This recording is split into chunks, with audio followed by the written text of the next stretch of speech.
எவ்வளவு சந்தோஷமா இருக்கு நம்புறீங்க? என்னுடைய சுமையை உங்க தோல்ல வச்சுட்டு என்னால எப்படி சந்தோஷமா இருக்க முடியும்? சந்தோஷமா இருக்க முடியும்? உங்களுக்கு எல்லாரும் தான் அதை புரிஞ்சுக்கல. என் மனசை புரிஞ்சுக்கிறீங்களோ புரிஞ்சுக்கல. பாருங்க, எல்லாருக்கும் சொல்றேன், எல்லாருக்கும் சொல்றேன். என் கழுத்துல தாலி கட்டிட்டாரு, இனிமே நான் சாதாரண நினைச்சிடாதீங்க.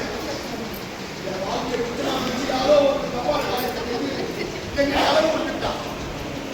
என் விருப்பத்தை துச்சமா நினைச்சு நீங்க எல்லாரும் சேர்ந்து எனக்கு நல்லது பண்ணதான் நினைச்சு தீராத கலகத்தை விட்டு பண்ணிட்டீங்க.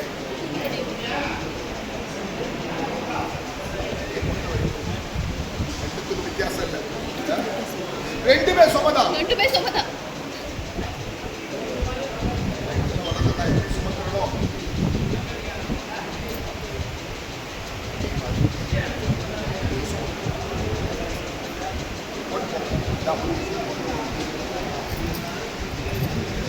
மேடம் பிரிச்சிருவீங்களா?